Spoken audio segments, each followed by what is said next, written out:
Tonight's first period on Comcast Sportsnet is brought to you by Supercuts. Check out supercuts.com to find a convenient salon location near you.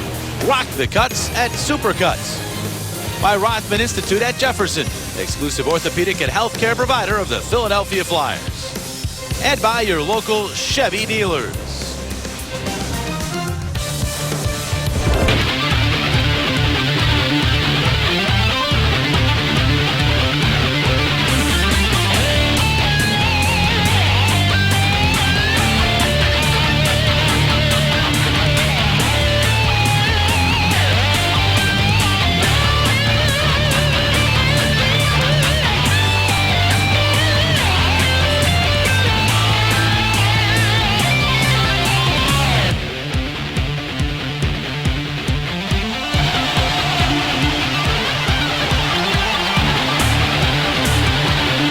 Night outside and inside the Wells Fargo Center, ready for the Flyers and the Oilers. The Oilers visiting Philadelphia in back-to-back calendar years for the first time since 2001 and 2002.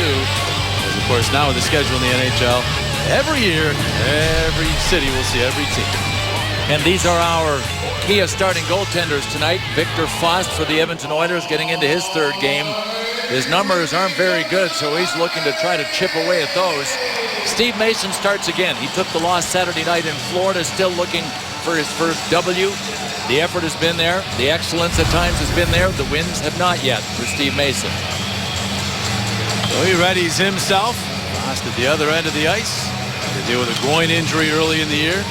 Caused him to miss 7 games. That's why this is only his third appearance of the year. Ready to go. The Flyers beginning 2-week stay here at home as they wear their orange jerseys. Road whites for the Oilers, who are coming off of a 7-game homestand. A quick point shot by the former Devil Mark Fane goes wide, and the Flyers get to the puck. Nick Schultz sending it off the glass into a crowd. You look at the Flyer combinations at the top of your screen. The forward line's the same as they were in Florida, and the one change on D that we talked about in the open with Carlo Koliakovo added to the mix. And Brandon Manning now a healthy scratch. Michael Del Zotto getting to the puck for Philadelphia. Both teams making their first change. As the Edmonton combo is now appearing at the top of your screen. Drew is checked, and the Oilers come up with the puck. Here's Jeff Petrie sending it a rink wide. David Perron will get into the Philadelphia zone. He's checked there by Stryker. An angle shot. A bad save made by Mason. The shot came from Teddy Purcell, and now behind the net. Man goes down, and a penalty is called. Jake Voracek does not like this call as he looks back at the Oiler player who went down. We go inside the glass to Chris Therien. Thanks very much, Jimmy. You know, if you look at the Edmonton Oilers, they've had a lot of high draft picks, guys up in the top 5 many years over the last 7 or 8 seasons in this league. And 2 of them here, you're looking at Ryan Nugent-Hopkins and Nail Yakupov. Taylor Hall, the other guy, he's out tonight. But you want to cash in with these high picks. They're the #1 picks overall. You want to do what the Pittsburgh Penguins did. Make them count with guys like Malkin and Crosby, Marc-Andre Fleury. That's what they're trying to build right now. 8 years out of the playoffs for Edmonton. They're still trying to get themselves back in the postseason. Yeah, it's hard to believe they haven't been in the playoffs since their trip to the finals. Still building it 1 brick at a time, it seems. They're on the power play here. Ryan Nugent-Hopkins, one of the larger bricks, part of that foundation. Fired that shot wide, now gets the puck back. See along. Pouliot over from the Rangers, gets it back to Justin Schultz. Now Eberle to the slot. His shot goes high and wide and all the way out to center and down the ice. That's a bad play. Sharp angle, going in, trying to score on almost an impossible angle on the power play. Shoot wide, end up forcing your team to regroup. Now Pierre-Edouard Bellemare making them go back into their zone with some diligent penalty killing. Oilers trying to get their power play in gear, for their last 11. Flyers penalty kill struggled on the road, but it's been pretty good at home as they've killed off all 13 man-down situations here at the Wells Fargo Center. We're looking for the puck, but instead it's Umberger. He'll send it into the Edmonton zone. 55 seconds remaining on the penalty. Outstanding job on the PK, really disrupting Edmonton on the way up the ice. If you can deny a team entry and set up into your zone, you've won the battle. I'll go across ice with this pass. Draisaitl will get the puck in, but he's quickly checked and it's set back out. Develo tumbles to the ice as he gets to the blue line. The play is offside. Face-off will be in the neutral zone. Don't expect to see a ton of power plays in this game because the Oilers and Flyers are among the top 4 teams in terms of fewest penalty minutes per game. Flyers led the league in penalty minutes per game last year. They're down significantly, although they have found themselves taking 12 minors over the last 2 games, and Craig Berube doesn't want them to start slipping in that regard in terms of the discipline. Yeah, that sample size was pretty small early in the season. You want to keep it down to that low average per game. These are 2 teams that really want to skate. Both want to get to the attack. Spent a lot of time, obviously, in the other team's offensive zone. Draisaitl moves in. Rangy center iceman all the way around. And then checked by the Flyers. Ronaldo couldn't clear, but the outside pass goes off. And Chris Vandevelde to the neutral zone. Now Arcobello has it back. Draisaitl will send it in on Mason. He'll scoop that one up and hang on. He'll take the face-off. Just 3 seconds remaining on the Edmonton power play. One of the guys you just saw was Leon Draisaitl, fellas, the number 3 overall pick last summer for Edmonton. I talked to Craig McTavish, their GM, of course, a former Philadelphia Flyer before the game. He loves this kid, and he says he's going to be a star in this league eventually here. Really young, the highest picked German player ever. Big guy, skates well, and has a great set of hands, is what McTavish told me. His dad was a fixture on the German national team, Peter Draisaitl, for almost 15 years. And he has good memories of this building, even though he's playing in this building for the first time. He was drafted here at the Wells Fargo Center. Of course, the entry draft held here last June. Flyers get the puck in. Koliakovo getting his first shift on home ice. The Flyers kill off that power play for the Oilers. Now look to go to the attack. Here is Luke Schenn. As Bill alluded to in the open, Koliakovo and Schenn have played together before, both with the Leafs and with the World Championship team for Team Canada. They work hard together at times. They're familiar with one another. Will Acton will move that puck down the ice. This will be icing against Edmonton. While the players make their way back into the Edmonton zone, we'll take a look at the scratches. The big news, of course, for the Oilers, Taylor Hall is out for 2 to 4 weeks with a knee injury. Nasty spill into the net that he took the other night. Andrew Ference, game 1 of a 3-game suspension for a hit in the last game, a hit to the head. So those are 2 big losses. The captain and Ference and Taylor Hall, their leading scorer, both out for the Oilers. Flyers, as we said, the same lineup with the exception of Koliakovo in and Brandon Manning out. There's Jake Voracek turning with the puck. Got into the high slot Giroux. Giroux deals to Grossman. Grossman's shot is blocked. Back out he goes straight, faking the shot. Now looking for a seam. He'll just roll it deep. There's Voracek trying to chip it in front. Now at the other side. Randy scores! Jake the Snake is at it again. Couldn't get out one way, tries the other side. It works to perfection. 1-0 Philadelphia. Voracek scores for Case of Tasty Cake. Heavy on the puck. That's what the Flyers were, and a heads-up play by a number of people, including Mark Streit. He faked the shot, throws the guy in front of him, and made time and space for himself to get it down low, intentionally off the back of the boards, and Jake with no mistake on the wraparound. You got to love the play Streit made. I agree, Bill, right out front. That's good patience, good poise, and Jake Voracek with an excellent play around the net to tear him that puck off the goalie Fost. Points in 12 of his first 13 games this season, including 6 straight now, as he trails only Sidney Crosby in points in the NHL. Schenn now as the Flyers go right back to work in the offensive zone. Being tested by Nikita Nikitin. Matt Reed will throw the puck back deep into the Edmonton zone. Couturier looking for it along the boards. Delzato will whack at it. A scramble for the puck, and it bounces free to Nikitin. He'll headman to Nugent Hopkins. He'll just send one in on Mason, and he decides to cover up with a couple of Oilers coming his way.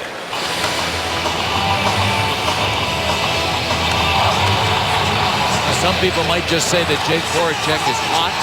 He's more than that. He's a complete player right now. Strong in the puck, seeing the ice extremely well.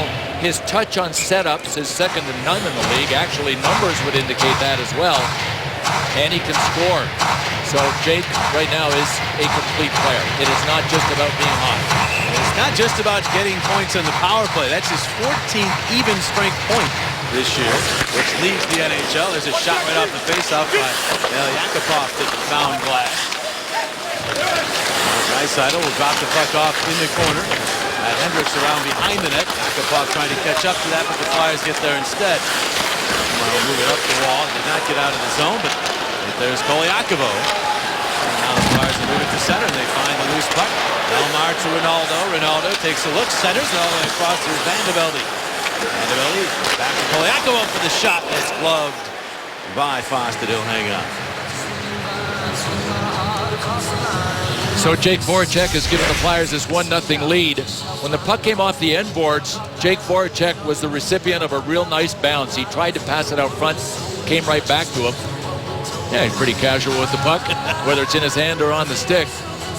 Last season, career year for him, man. He is off to his best start ever right now. 17 points. Paying good, as he said to us before the game. Gavier on this draw. That's an expression, you know, in the Czech Republic, dang good. So there you go. See? I didn't know that. Yeah. Sure about that? Here's Grossman. No. To the puck. Say it with enough conviction, and everybody will believe it. Mark Streit. Back to Grossman. He got an assist as well on that goal. Grossman ahead to Umberger. Umberger. Puck tipped by Mark Fane. Fane, steady defenseman, will flip it back around behind the net. Oscar Klefbom, another one of the youngsters for the Oilers. The Oilers got to it, and they'll clear it into the Philadelphia zone. Flyers have it back. Here's LeCavalier. Popping it back to Grossman. I say Streit was heading up ice. That pass went behind him, and so Edmonton gets the puck back. 2 shots apiece here through the first 6 minutes of period number 1. One of the Flyers 2 shots on the net. Grossman forced back by Teddy Purcell. And now here is Perron. Back out to the point. Schultz. A shot goes high and wide. Skitters to the glass. The Oilers find it. Point shot there. Seen all the way by Mason from the Keaton. He'll glove that and hang right on to it. So the homestand starts with a goal from the hottest of the Flyers, Jake Voracek. 1-0 Philadelphia.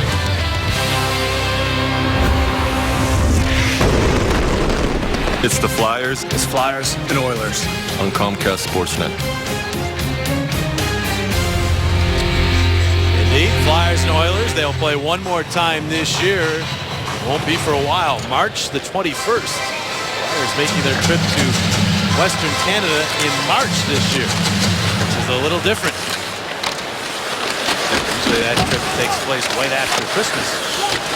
Battle for the puck in the Philadelphia zone. Flyers get to it. Couturier couldn't get it past Petrie in a first try. Second try, backhands to the neutral zone. Now Reed there with a pass.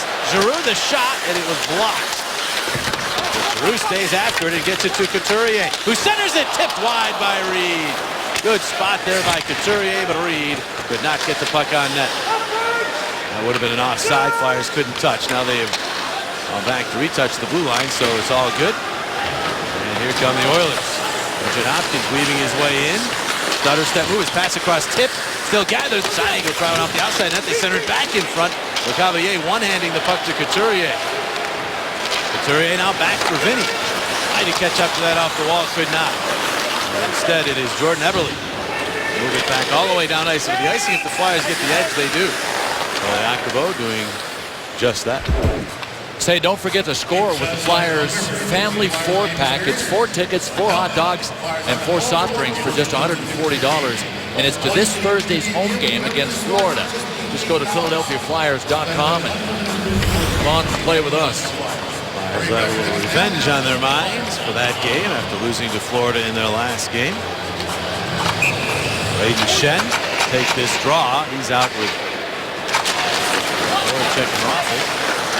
Puck goes to Koliakovo. Sent it towards Schenn and went through him and wide. A little idea there by Koliakovo, looking for the redirection.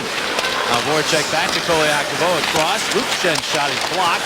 Gotten back by the Flyers. Voracek to Koliakovo. Another shot deflection and denied by Fost. And now here's Voracek turning with it again all the way across Koliakovo. Another wrist shot blocked.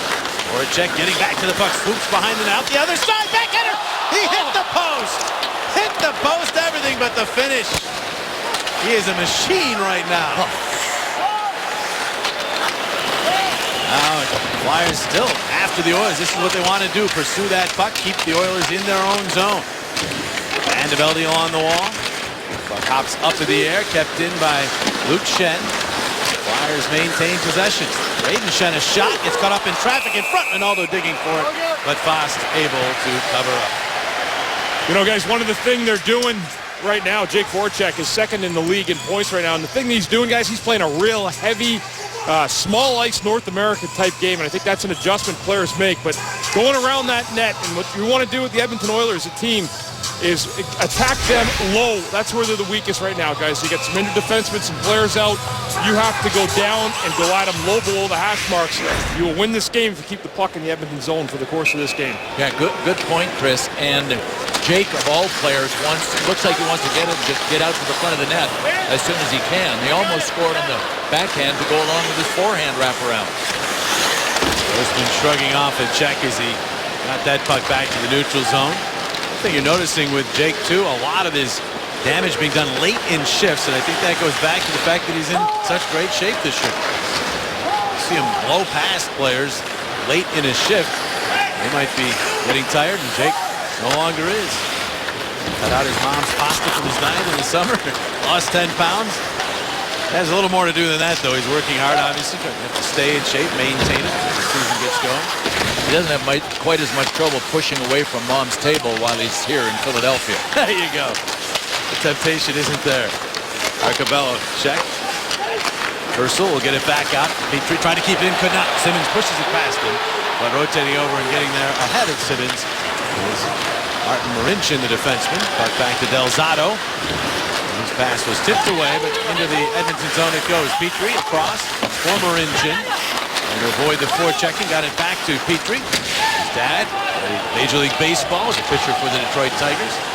Sent it all the way down, no icing here. Nick Schultz starts back. Long rink-wide feed for Del Zotto, and now Vandevelde wipes out, but got the puck to Bellemare, and he winds it into the Edmonton zone. Tip to Draisaitl right in front of his own net, and then played out of the zone by Marincin. A race for the puck here, and Schultz getting there ahead of Yakupov. Puck bounces ahead to Vandevelde, and now Nick Schultz carrying on in across the Edmonton line. It's passed to the middle. Ronaldo tips, then gathers, turns. The backhand just flips it in along the boards. Nikita Nikitin get it to Justin Schultz. His pass goes off the skate back behind the net. Nikitin after it there, and he'll hand off to Schultz. His pass goes to Hendrick. And out to the neutral zone. We passed the midpoint of this first period. Not a lot of shots, just 5 of them. 3 for the Oilers, 2 for the Flyers. Of course, that Voracek bid that hit the post doesn't count as a shot on goal. Everly, checked by Shen. Reed joins in the scramble for the puck. And it comes free, but it's Schultz who has it for Edmonton. And Nikitin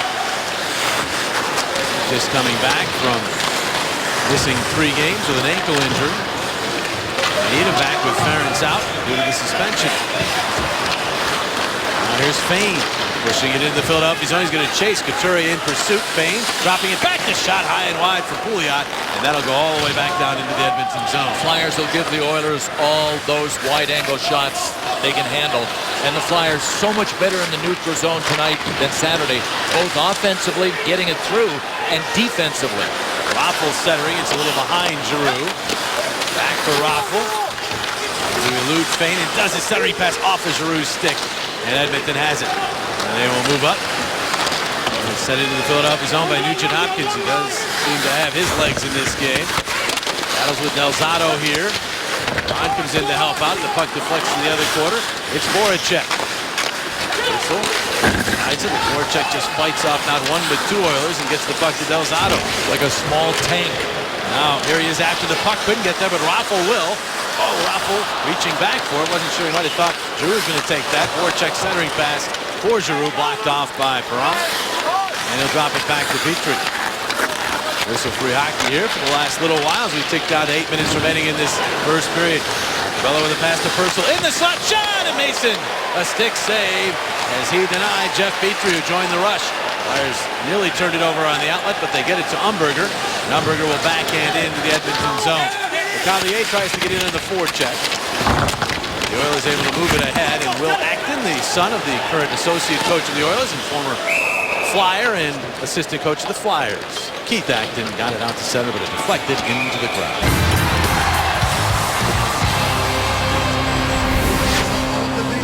Welcome back to Philadelphia. having a look right here at two guys that one guy, Keith Acton, I played with a little bit in Hershey, but both former assistant coaches at the beginning of the career. I had Keith Acton here in Philadelphia for 3 years, and then Craig Ramsey, an assistant in Edmonton, also a head coach here in Philadelphia. Both great teachers defensively in this league and really, really good people as well. Edmonton will be a better team having them there for sure. They both had to battle through some serious health issues, and they just love the game. Can't stay away from the NHL. There's been a lot of real positive talk about Craig Ramsey and the influence he's had on the Oilers. There's a loose puck deep in the Philadelphia zone, and a save made by Mason off of Eberle as he was tied up, and I don't see a penalty called, so he was tied up legally. Eberle would have been one-on-one with Mason, but really couldn't get his stick free. You know, Jim, one of the things when I look at Craig Ramsey, this guy here, everywhere he's gone, has had tremendous success. Getting a quick replay here off the skate of Eberle coming late. One of the things he's done, he can teach defensemen how to play this game, how to use their stick. Everywhere he's gone, he's had success. Tampa, Boston, the Flyers, and Craig Ramsey, a winner of a Stanley Cup with the Tampa Bay Lightning in 2004. He's a guy that has been a successful man wherever he's been. Made a lot of good players better players. Question about that. Flyers living to tell about that sequence moments ago, and good play by Del Zotto to tie up Eberle's stick in front. Otherwise, might very well have wound up tying the game. I had it as a disallowed goal even if it had gone in, because Eberle had a motion with the skate towards the net, and I know that's eased up, but that was pretty pronounced. Right. The reason he had to use the skate was because Del Zotto done a good job. Michael Del Zotto, I continue to see him improving little by little, game after game. Flyers the puck here. Luke Schenn, a shot, and Foster saved through some heavy traffic, and no rebound. That was only the third shot on goal for the Flyers.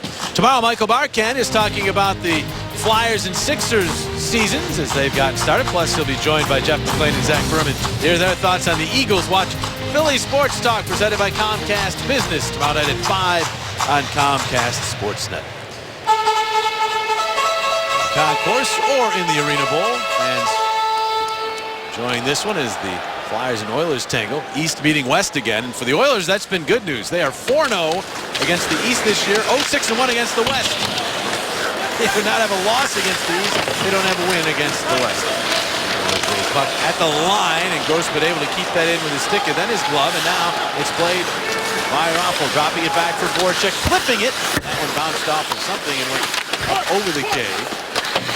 Now played by Boyd Gordon. It takes a bounce to Voracek. He'll lined up and went to take the shot, but he was checked and could not get that one through. And it's dumped down into the Philadelphia zone. Grossman back to get it. He'll get it back to Strike. Right ahead for Giroux. Off in the left wing, Voracek takes a look. Karafa for the shot, and Foss slides across to make the save. Well, you can't read a play any better than Victor Foss just did, because the Flyers' execution was just about perfect. Flyers with a 1-0 lead here. 5:57 to go, period number 1. Gives us a chance to let everybody know that the Flyers all-for-one deal includes a ticket to the game, plus an all-you-can-eat pregame menu with beverages, starting at just $88. Get tickets at PhiladelphiaFlyers.com. If you're hungry, even if you're not, it's a heck of a deal.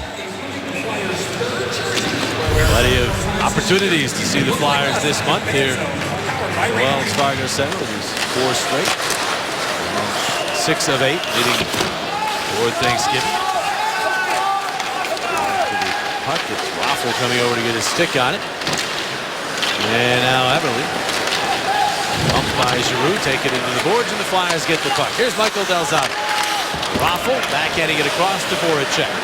Voracek it across the line. Quick shot and a save by Foss. He'll just pin that one against his chest. Jake Voracek has added another point to his total, and so the point total for Giroux and Voracek now at 30. Only Crosby and Malkin are not on the same line. That shows you how devastating that attack can be in Pittsburgh. But they're the only duo ahead of Voracek and Giroux, and there are some good ones on that board. Kidding, you've got Ryan Getzlaf and Corey Perry. Corey Perry, the NHL's first star of the week.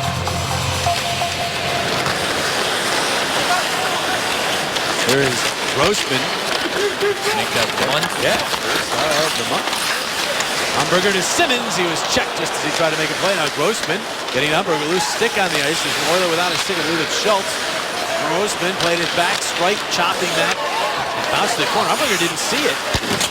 That allowed the Oilers time to get to it and clear it out to center. And now Grossman will just backhand it in. The Flyers keep it in the zone, but Simmons is stripped by Perron. And now Archibald. Yale product. They throw it across ice. The Oilers look to go to the attack. Flyers trying to change. Here's Perron. Shot right into the midsection of Mason. He'll hang on. Say, if you'd like to snag a free puck right now, just purchase tickets to any of the Flyers' next 3 home games, and you get a free autographed Flyers puck with your ticket purchase, and only if you purchase before the second period ends. So you still have time, but now would be the time to get it done. 215-218-PUCK. How about right now? Who doesn't want a puck, right? Everybody wants a puck. It's incredible how many times I've handed people a puck, and the smile on their face is, Yes. I mean, I'm even talking about ones with no autographs on them. Oh, yeah. Especially if it was at some point, whether it even be practiced or not, used by the Flyers. There's a shot by Yakupov, snared by Mason. He'll squeeze it. Hanging right onto it with 4:30 to go in this first period. Tonight's cheap trivia question of the game. Look at now Yakupov.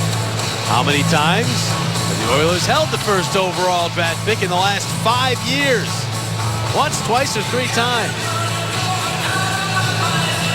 Now, how long do we have to wait on this? Because I got so much information that I worked on preparing about You are going to have to hold on that now. I believe we'll give the answer sometime in the third period. So you're going to have to hold on to that. Stay tuned for some really valuable information following the answer to the trivia question. Or a spoiler alert. We may spoil there the you answer go. before we get to that. Oilers moving up here. Mason will play it behind the net. Off the glass, knocked down, but it bounced to Giroux. Now Voracek across to Delzato joining. Slams on the brakes. Back across ice.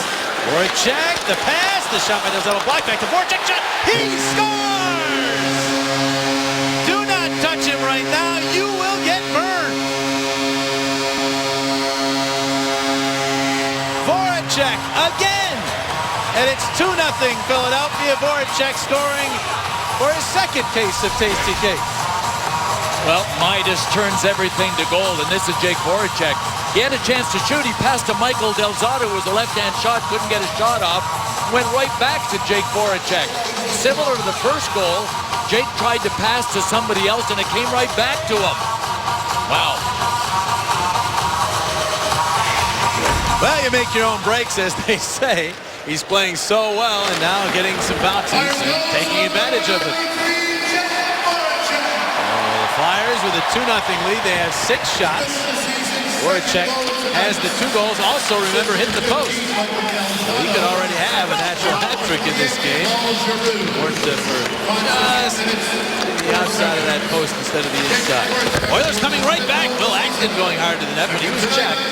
Could not get his stick free and get a shot on goal either. A couple of good defensive plays down low by the Flyers, preventing what could have been a very dangerous situation for the Oilers. Nugent Hopkins moved it to center. Couturier tipped it back deeper into his own zone. Strike will go get it. Up the wall. Hayden Shen, rink wide, backhand feed to Reed. He'll just jam it into the Edmonton zone. Flyers will go for a change. And now here's Fane. Signed as a free agent in the offseason. Backhands in. Mason will accept that puck and had no intentions of putting it back in play. No need to. Steve Mason hasn't been all that busy, but he's had to make some good saves here in the first period. It hasn't been quantity as much as quality. Steve Mason was focused in Florida on Saturday night. Seems like he's focused here. He had a good game, I thought, Saturday night in Florida. Just missed, Luongo upstaged everybody in the game. But he had a very good game. There's a deflected puck right in the crease area, and Mason staying with that. Found it and covered up.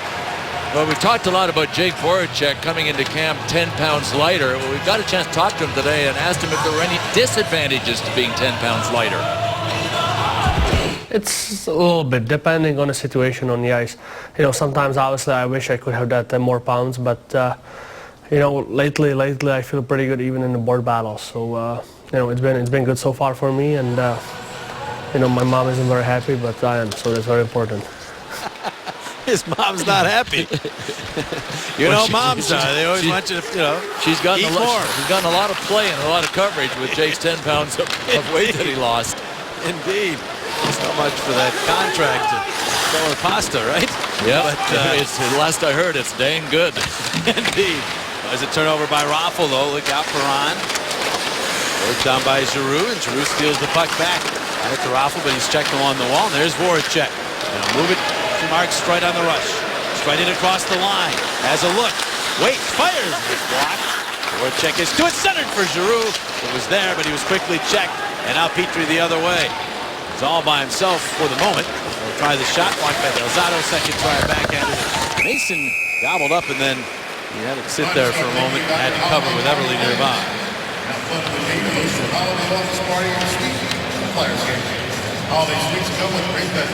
Well, the list of first-round draft picks that were drafted high is incredibly long for the Edmonton Oilers.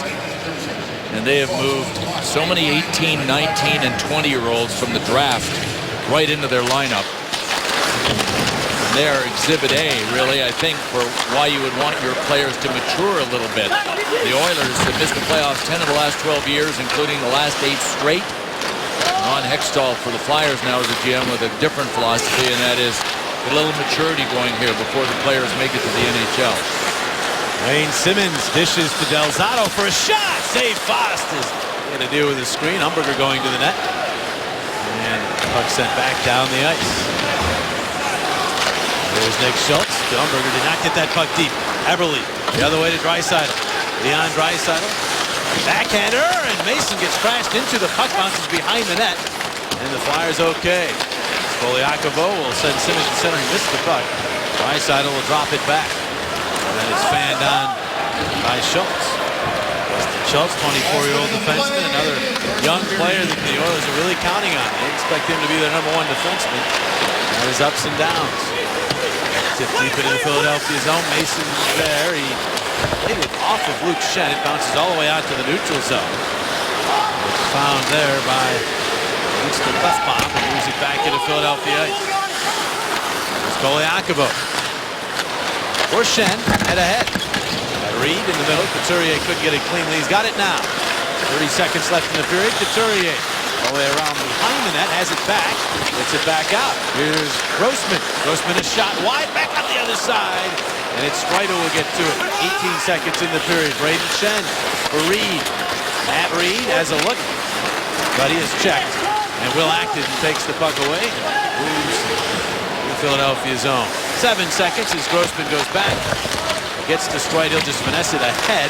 Not out of the zone, but gotten back by Streit. And that's how period #1 comes to an end. Flyers get outshot 11-8 in the first period, but it was the Jake Voracek show. He scores not once, but twice, and it's 2-0 Philadelphia after 1 period of play. Tonight's Flyers-Oilers first period was brought to you by Kia. To learn more, visit kia.com. And by Papa John's. The day after the Flyers win and score 3 or more goals, get 50% off your online order using promo code FLYERS at papajohns.com. Downstairs we go to Chris Terry, and he's chatting with, well, who do you think? Of course, it's Jake Voracek. I'm sitting here with Jake Voracek. 2 goals that period, Jake. How important was his start for the Flyers in this hockey game tonight? Oh, it was huge. After the road trip, you know, we lost 2 games in a row, so we wanted to came out hard, and you know, it was a good period by us. You seem to have the magic stick right now. What happens when a goal scorer gets in a groove like you're in right now? I don't think I'm a goal scorer, but you know, I got 2 lucky bounces, so I just in the second one I just closed my eyes and I went in. Jake, thanks very much. Thank you. Whatever he does, it's working.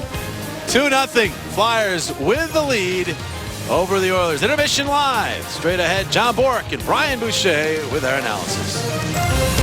Tonight's second period is brought to you by your local Delaware Valley Audi dealers and legendary Audi Quattro all-wheel drive, the world's top-selling luxury all-wheel drive system. And by McDonald's. Any size hot or iced coffee is just $1. McDonald's. I'm loving it.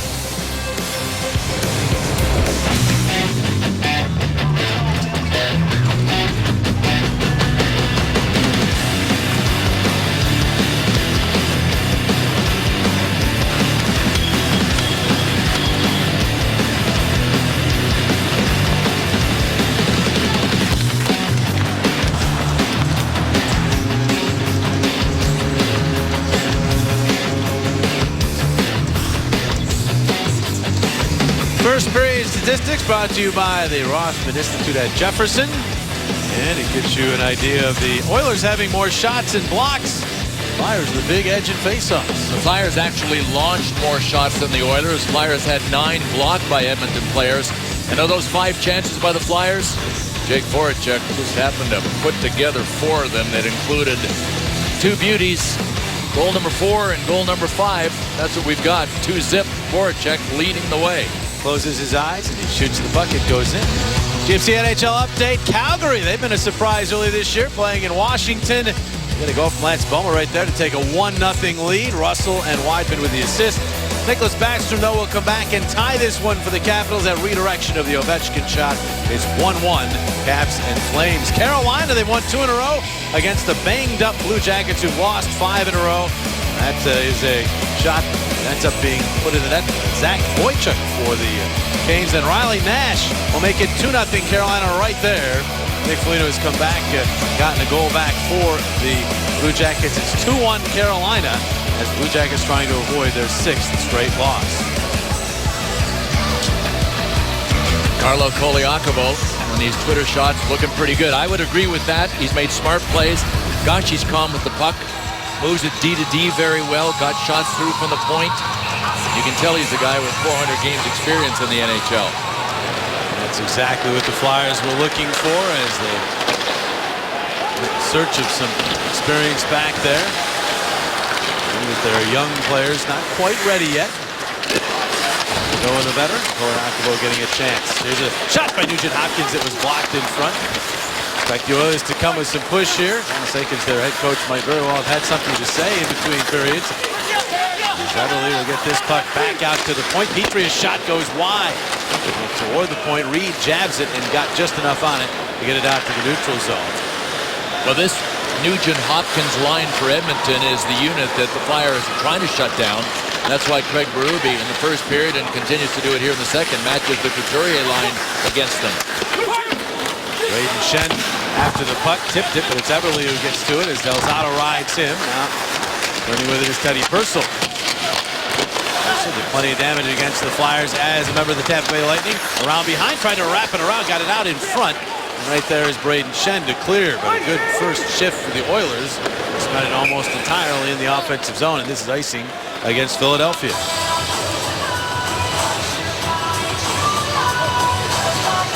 Craig Berube certainly wasn't happy with the way the Flyers played the first period and the second period Saturday night against the Florida Panthers, and said it's on them. He said, we talked about it. We talked about being aggressive in the offensive zone, shooting pucks and skating. It didn't happen, and it's on them. The Flyers finished the first period with a 2-0 lead. A little better. Mason juggles and hangs on to that offering. Only the 3rd time this season that they have scored first in this game. He wasn't very happy about their start the other night in Florida.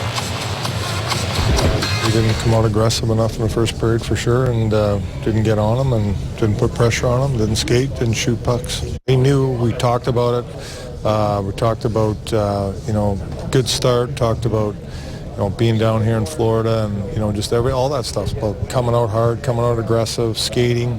So that's on them. That's on them. It appears they got the message here tonight. As they had a good first period. Now the key for the Flyers, they have to try to put this 60-minute effort together and follow that first period up with another good period here. Ron will chop that one out to the neutral zone. Flyers have it. Fan on the pass, though. And now the Oilers have it. Purcell backhanding that one wide. That was Koliakovo who did not get enough on that pass. Ron Turned back by Koliakovo. And now Perron to Arcobello. Quite a story, undrafted player. Gets it down low. Strike. Unable to get control of that. It goes back to the point for a shot deflected wide. Flyers are sitting back a little here to start this period, but a good play by Giroux to steal the puck. The other way they go. Voracek charging up the right wing. Voracek takes a look. His pass is back. The shot blocked. Koliakovo could not get it through. Jake had the shot option there. Decided to look for the trailer. Koliakovo, but the shot never got to the net. It's hard not to sit and watch expecting the shot because everything he shoots looks like it has a chance to go in. And the Oilers are doing a good job, as you see by those numbers, blocking shots now in double figures in the game. Umberger pushes this puck deep into the Edmonton zone. He goes after Nikitin. Cavier is there with good support. Gets it back to Delzato. Hill wide. He'll fire. High and wide. It might have gone off with something in front. Luke Shen pinches along the wall. Got it back into the corner. Cavier and Umberger digging. Bounces free and Yakupov. Nice little maneuver. He'll move up with it. Yakupov. Another step move. Delzato stays with him. Hammers him off the puck and then spins the puck around to the other side. Well played by Delzato. Flyers don't get to the puck very well on the other side of the ice, however. Simmons behind the net, reaching for it. Joensuu instead, the former Islander, getting it back to the point. And now Marincin will send it wide of the net, behind the cage. The battle for it, dug free by Acton. Acton, back to Marincin. Marincin shot blocked out high by Umberger. And that's good coverage by everybody. They kept the play to the outside. The Oilers didn't even come close to getting a shot. Right back in come the Oilers as Acton hits it deeper into the zone. Coverage there by Belmont. He's sealed off Nugent Hopkins. Luke Shen spinning into some trouble here. He'll shovel it out of the zone. Good composure with the puck by Shen. Now the Flyers after it in center. They have it. They move up the ice. Belmont pushes it deeper into the Edmonton zone. Bounces free to Ronaldo. Centering. Vanderbilt shot. It rolls on line to score. It trickled across. And the Flyers lead 3-0. Vanderbilt took the initial shot, but then Bellemare and Ronaldo were both going to the net. We'll see who gets credit. Might very well be Bellemare as the Flyers score for a case of Tasty Cake. Pierre-Edouard Bellemare started it in the defensive zone, then in the neutral zone, followed up. Here he was well-positioned defensively to make this happen. Then he goes into the forecheck.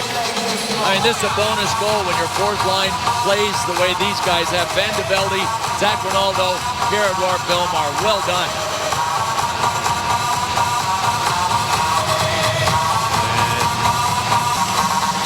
Sure if Bellemare touched that puck. I could have sworn I heard Bellemare yelling, sweep, sweep.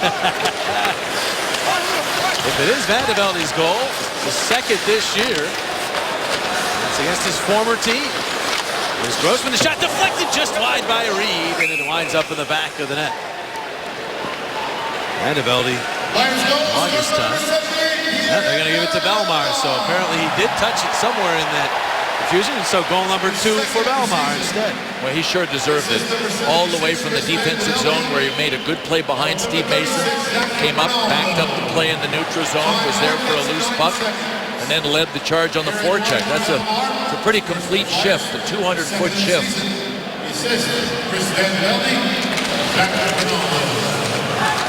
Flyers get control, strike, spin move at the point, carries it in, gets some ice.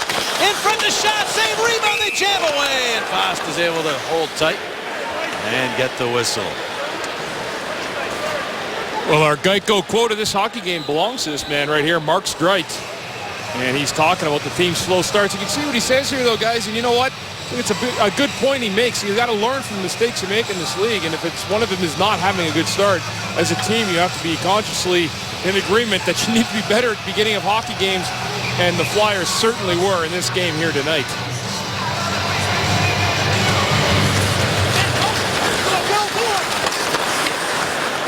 Oilers gain control in the defensive zone. Here's Joensuu moving up, chips it. Acton gets to it, back for Joensuu, just out of his reach. Give and go there. Joensuu has it again, turns with it, and then it's checked away from him. Bounces away from Raffl. Voracek able to get to Giroux. And now the Flyers move out. Right back across ice. Giroux will just wind it deep into the Edmonton zone, but it makes its way all the way out to center as Fane will tip it ahead, and Acton twists it into the Philadelphia zone. Mason will go harder on, but Joensuu intercepts. Boyd Gordon is checked by Giroux. Voracek circles back and now starts up. Jake Voracek getting some room to Giroux. Giroux holding all the way across. Raffl's shot blocked. Second try, Raffl after it, but a lot of Oilers to deal with there. It's almost like when Jake Voracek gets the puck, he announces, "I'll be leaving the defensive zone now." Dare you to take it away. Here's Petrie fanning out a pass. And missing right side into that pass attempt. No icing though. Nick Schultz has to go back after it. Right to Del Zotto. Mandavelli will tip it ahead. Now the Oilers get it back. Will send it to the Philadelphia line. Del Zotto chipped it. Heavy contacted center. Now Yakupov to the puck. His shot save Mason. Belmar played it back to Mandavelli. And now it's Del Zotto. Del Zotto will drift back here as Ours look to start up. Mandavelli looking for Belmar. Was behind him. And the other way goes Nugent Hopkins. But he was checked. Lost control. And it's fluttered back out to the neutral zone. Belmar checked there by Pouliot. Kicked it ahead. Mandavelli looking for it, but instead it's Everly. And the Oilers gaining control. Heavy contact behind the play. Nugent Hopkins roars into the zone. The shot! Save Mason! And he's able to gather the rebound. It changed direction on the way in. That was a trickier save than it might have appeared. At the other end, Belmar in the Flyers' fourth line celebrating the third Philadelphia goal. Lots of good things coming from the Flyers' fourth line. Zach Rinaldo on one side, Chris Van de Velde on the other. The man on the right of your screen is Pierre-Edouard Belmar, a rookie with the Flyers that plays like a veteran. Of course, he's in his late 20s and is a veteran of international play, playing for France, born and raised in Paris. Played 8 years as a pro in the Swedish league. So he's a pretty well-rounded player, and this line will give the Flyers. They'll give him lots defensively, and they'll strike now and again for some offense.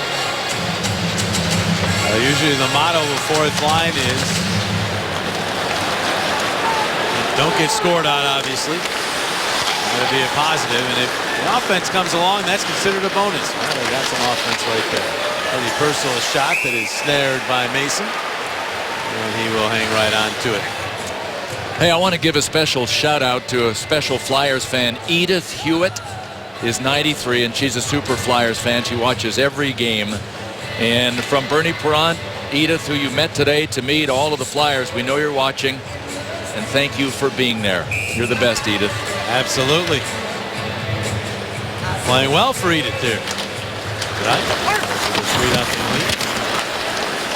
There's a shot from the point. And Mason fought that one off his Klefbom. Able to get that one through, perhaps off of a redirection. They fling another one toward the net. Fane does. That's an easy save for Mason. Now the Oilers trying to step up their forechecking game some. That puck deflects off the stick and goes out of play. Say, don't forget, Flyers fans can enjoy the biggest rivalries of the season with the Flyers 3-game plan. Choose from the Rangers, Bruins, or Penguins, plus 2 other games, starting at $200. Snap this package up now by calling 215-218-PUCK. Those are must-see games. Along with our graphics operator, Dina Blumenthal, a shout out and thanks to all of our technical crew tonight here, bringing you the sights and sounds of the Flyers and Oilers. Not only the sights and sounds, but in Dina's case, the graphics, which we can't live without anymore, right? There's Umberger, a shot, and a save made by Fox. Graphics will tell you the answer to our trivia question later on. Bill's just sitting on this note of his. He can't get to it until we give the answer. I'm sort of enjoying this. I'm just the impatient type. Umberger can't handle that puck there, though, and the Oilers keep it in, but no, they'll miss it. Simmons moves it to the red line, turns, and throw it back to Strider with that shovel deep into the Edmonton zone. 8 minutes into this second period, the Oilers have outshot the Flyers 17-12. Flyers with the lead where it counts. Hendricks running it deeper into the Philadelphia zone. It bounces free. Hendricks was free in front of the pass off his skate. Now Marincin will send it to the other quarter. Hendricks is on it there. Behind the net, Koliakovo rides his man down and then jabs the puck up along the wall.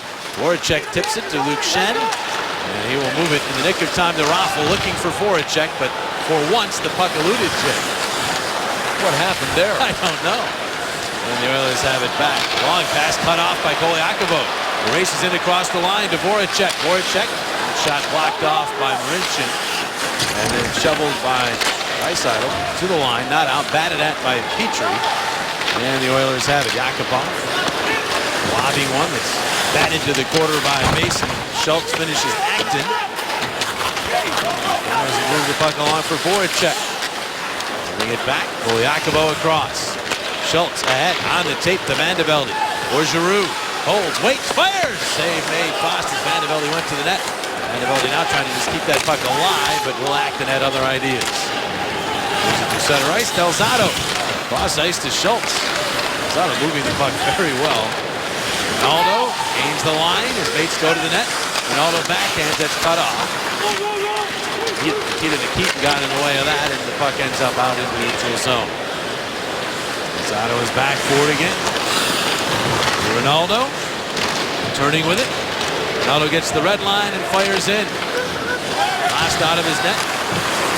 Schultz for Everly. Nice tip pass to Nugent Hopkins. Racing through center ice. Nugent Hopkins gets free. Cuts it out. Goal and scores! Talk about a burst. There was a burst from Ryan Nugent Hopkins, and he gets the Oilers on the board. It's 3-1 as he gets his 4th of the year. Well, Nugent Hopkins has the one thing that's really hard to teach, and that is blinding speed. The Flyers are aware of the Oilers' speed, and they wanted to make sure that they didn't give the neutral zone to the Oilers to get that speed rolling. But Nugent Hopkins got it. He was on the fly before he hit his own blue line. You know what, guys, I had a look at both Ronaldo and Ryan Nugent-Hopkins. They were in a neck-and-neck draw right here next to me at the red line. And by the blue line, Hopkins is able just to throw that puck, throw it into another gear, get around Zach, and make a great play to the front of Mason. That's blazing speed. Icing the call here. As we pass the midpoint of regulation time. Face off back into the Edmonton zone. Nugent Hopkins. As the Oilers within 2. Later tonight on Comcast Sportsnet, Flyers captain Claude Giroux meets a group of kids. Plus, we sit down with Mark Streit, part of the leadership group this season for the Flyers. The stories and more on the Orange Line, presented by Bradford Whitewater Heaters. 11 o'clock right here on Comcast Sportsnet. Matt Reed twisting the puck for Braden Schenn. Schenn shoved to the corner boards by Fane. Couturier trying to fish that puck free. Ron to the line. And it was out. And played back in by Koliakovo, so the Flyers are offside as they touch the puck. We'll be back 3-1 Philadelphia here in the second. 3-1 Flyers here tomorrow night. Well, tomorrow night is Wednesday night. You know what that means. Wednesday night, rivalry night on NBCSN. It's the Red Wings and Rangers. Original 6 matchup at Madison Square Garden. Pavel Datsyuk, Eric Lundqvist. Rangers have lost back-to-back games via shootouts. Red Wings playing pretty well this year. Could be a good one tomorrow on the NBC Sports Network. Good one going right here. Flyers with a 3-1 lead. Mason out of his net. Puck to Grossman.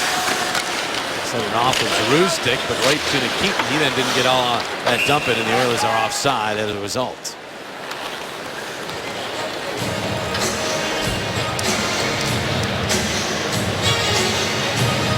Claude Giroux's line out there against the Arcobello group for the Oilers, but you'll see Claude Giroux against a lot of different players because he leads all forwards in the NHL in ice time per game, 21:33.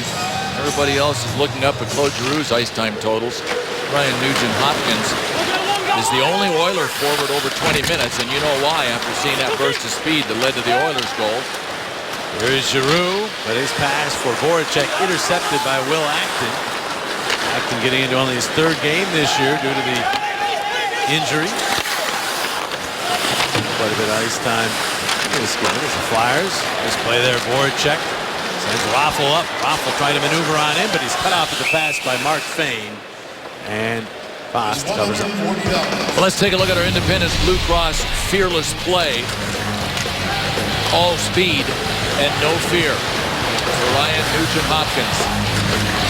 Well, I wish we had a stopwatch on him from his own blue line to when the puck went in the net. Seems like it was about 3.1 seconds. Independence Blue Cross fearless play. This is a guy who they play in all situations. And there are those who thought maybe they put too much on his plate. He's only 21 years of age, even though he's in his 4th year. You can see why. There he is again. Dangerous. Got some help. That puck bouncing around. Everly got a shot at it, but Mason held his ground, even though he had all kinds of traffic around him. Braden Schenn the other way, but couldn't do anything with that. Falling down was Del Zotto. He gets back up, though, enough to impede the progress of Everly. The Flyers are back to it. A little bit of a lull here for the Flyers. Others trying to take advantage of it. Here's Del Zotto to Reed. Reed to Braden Schenn. Reaching back for it, but it's knocked away.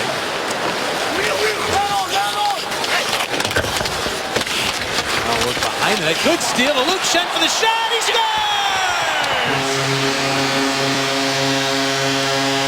Little brother sets up big brother. And Luke Schenn makes it 4-1 Philadelphia with his 100th National Hockey League point.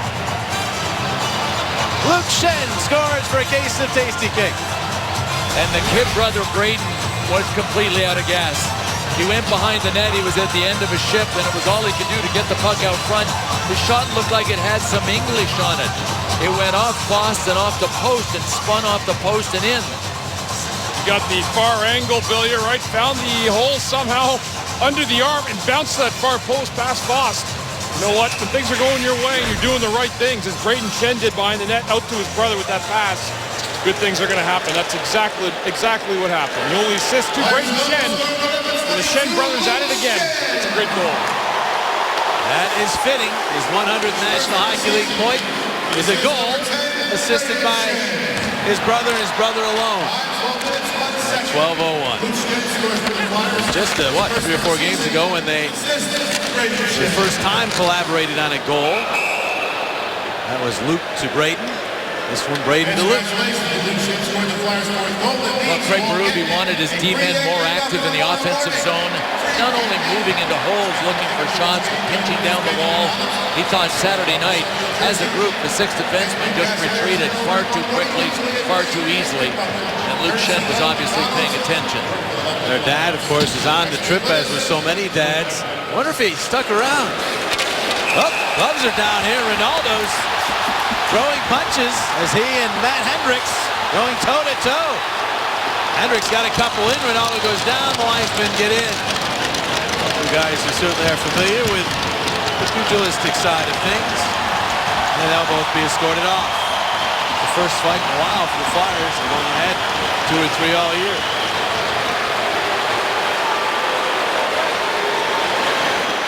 Hendricks was cut in this fight. He got a nasty one right over top of his right eye. And you know what? This is the same weight class, both these guys here. Right there, yeah. See, Zach popped him there. You hit it right there, JJ, and that's where he headed off for repairs immediately. But give Zach the decision on that one based on the cut above Hendricks' eye. That's a good fight right there. That's the decision based on the incision. That's correct, Bill. Yeah. You know what, if from afar, and people always judge a fight by, generally, they don't follow hockey a lot, who ends up on their back, right? Who ends up on top? And that fight looked even. You can't tell who's landing that big one, and Zach Ronaldo did. And there were a couple that Zach landed early in that fight that a lot of us probably didn't see because we weren't honed in on the fight act. It happened so quickly, but he got some real good punches in early, and then the last one, Hendricks, Ronaldo was falling to the ice, but it was Hendricks who obviously incurred a lot more damage. And now I've got a whistle and an elbowing penalty. Wayne Simmons is incredulous. Wayne Simmons cannot believe he's been called for a penalty here. Wow. Well, it's officially time to start thinking about your holiday party plans. How about a suite for a select December or January Flyers game? You'll get one autographed puck per guest. They're fantastic gifts. You'll also get an autographed Flyers jersey. 215-389-9500. And you might not believe your eyes if you see this replay. You get a look at it. Wayne Simmons has been called for elbowing, and that may be the most ridiculous call. And if that should not be called a dive, I don't know what should be. It's the worst call I've seen all year in hockey. All Simmer did was turn his body. And that's just a really bad call. The fans know it too. You're not going to fool anybody here in Philly. That's an awful call. Yeah, well, the elbow was there, and Marincin ran into it. But it is called a penalty, and so the Oilers get their second power play of the game. Flyers have yet to have a man advantage. It almost looked like he ran into it intentionally. I mean, it was that bizarre. Yeah, it was there for a while. Nugent Hopkins given a shot in the slot. He took it. Mason had an answer. That's it. He did. His nose is red. There was contact, but he initiated the contact. Yeah, Sean Couturier is having words with the ref right now too about that call. He doesn't like it. He's saying, you know what? I think what I tried to see him from here saying was, you know what? Ref the game, not the score of the hockey game, and that's frustrating right now. Flyers getting their legs back, and all Simmer does make a good hard play and a really bad call. Frederic Lafayette and Wes McCauley are your referees in this game. That puck kicked in the zone by Schultz. Flyers would have been in a 2-on-1 the other way, maybe even a 2-on-0. But as it is, Couturier moves up and backhands just wide. Sean Couturier knifing his way in. Nugent Hopkins moves in, and Couturier knocks the puck away again. He gives to Giroux. Giroux fakes going back with the puck, then does look back, and backhands in front and almost getting a stick on that was R.J. Umberger. A short-handed bids for the Flyers. 52 seconds remaining on the Edmonton power play. Eberle, cross ice. Purcell will drop it back, but nobody was home. Oh, it's Nugent Hopkins. It's a cutting Purcell. Purcell off on the right wing. Broad shot, I heard, post. But the puck is in Mason's equipment somewhere. Clearly a ping from the post. I don't know how that one stayed out, but it did. Best friend when it ends up in your equipment. And that time it was for Steve Mason. Take a look at this rush shorthanded by Sean Couturier. Goes inside the stick, then back out, then through on Justin Schultz. Still got a shot off.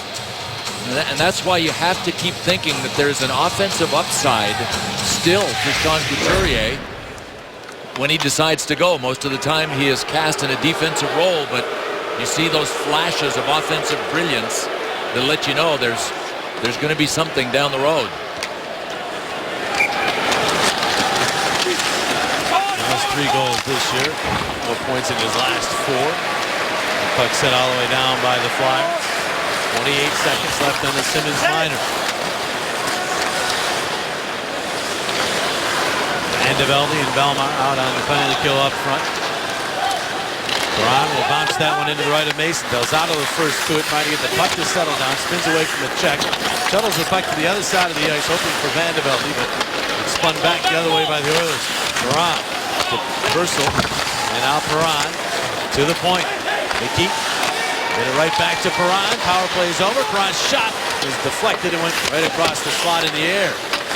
Purcell copied off for Perron. Perron has it. Get it to Purcell. They rotate out the cycle game for the Oilers here. Here's a shot by Yakupov, denied in front by Mason. Nick Schultz finds a loose puck. Flyers start back, an orange wave through center, and Schultz will bounce one in on foul. Flyers will change up. Here comes Simmons arriving. Real humor on the youngster Clefbaum. Braden Shen to the puck. That puck got cut up in skates along the wall. It would have been offside, but the Oilers control still a delayed offside call here. And with the puck being touched there by LeCavalier, there's your whistle. 4:16 remaining in the second. Flyers by 3. Zach Rinaldo has been involved in a lot of ways, and we are lucky enough to have him mic'd up here tonight. Let's listen. How are you? How you doing? Good to see you. Right there. I like that. That's good. Boy, I'm be waving strong, bud. Waving strong here. Yeah, yeah, yeah! go. Do it.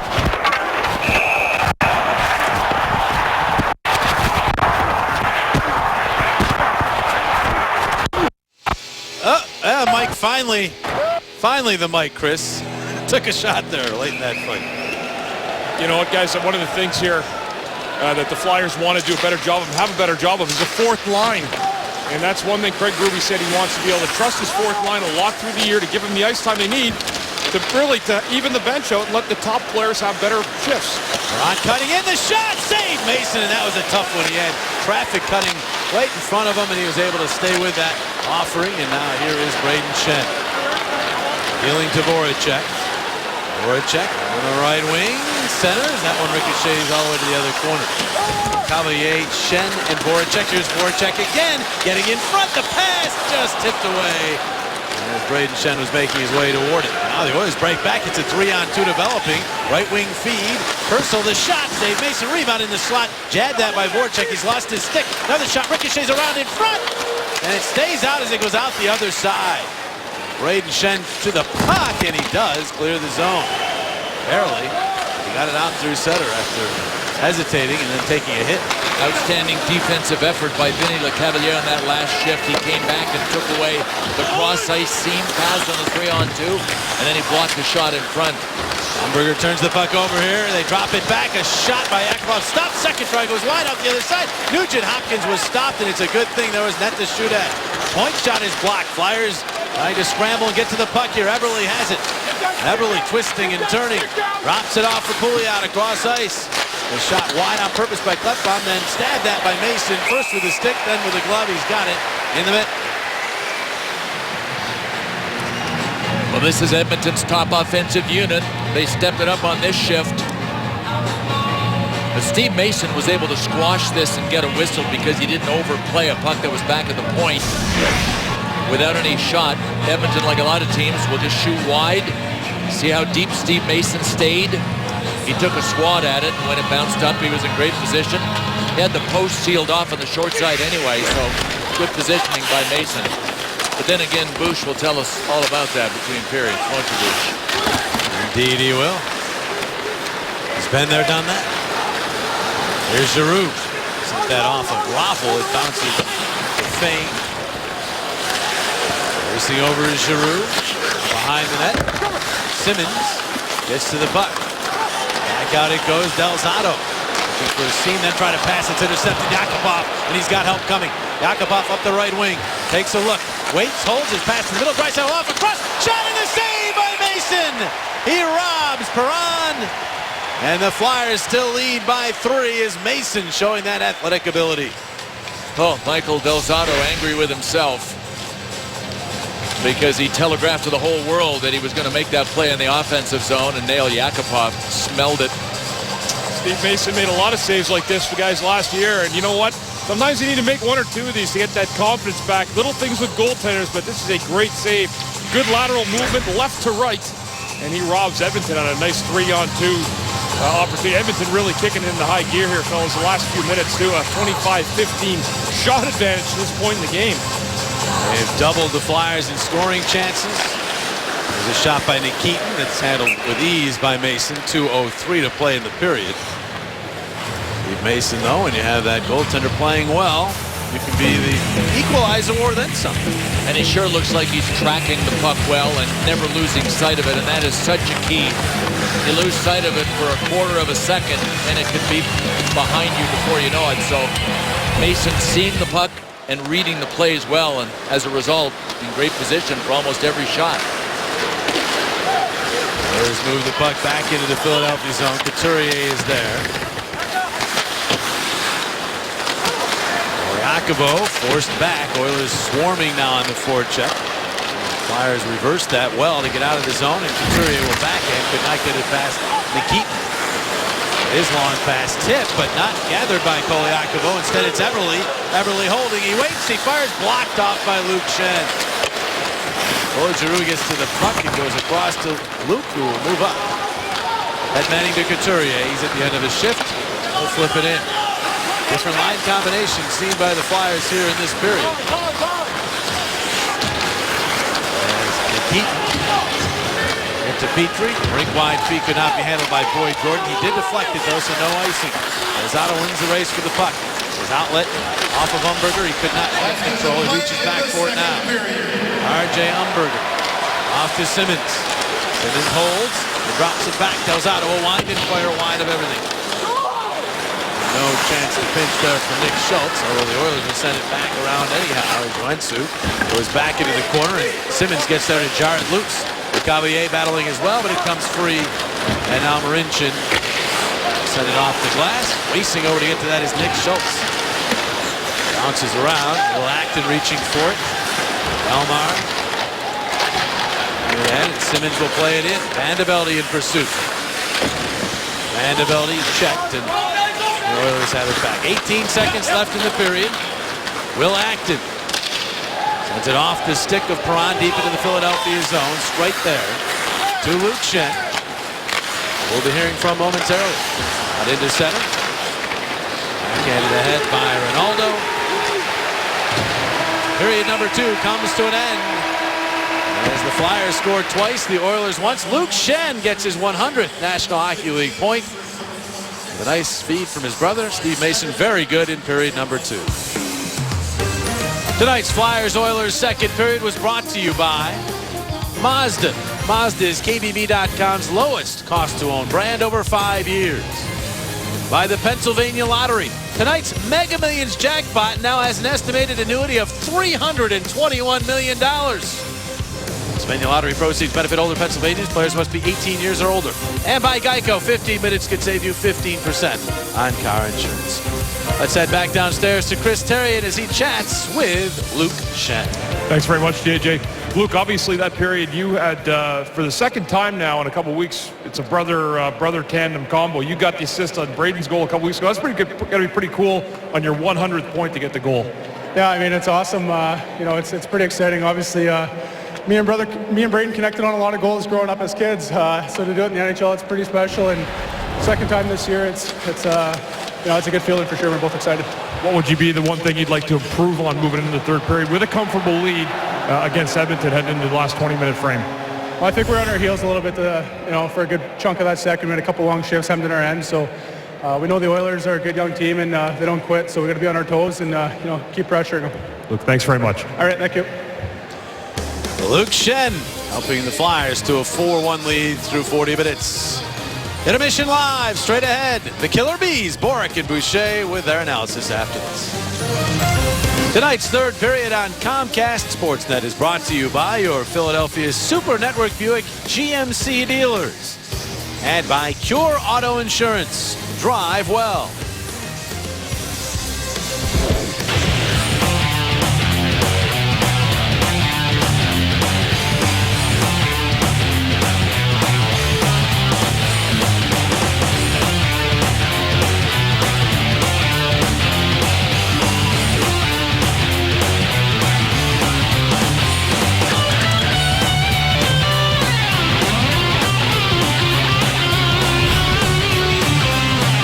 With a 3-goal cushion as we get set to start the third period. Here are the statistics through 2, courtesy of Rothman Institute at Jefferson.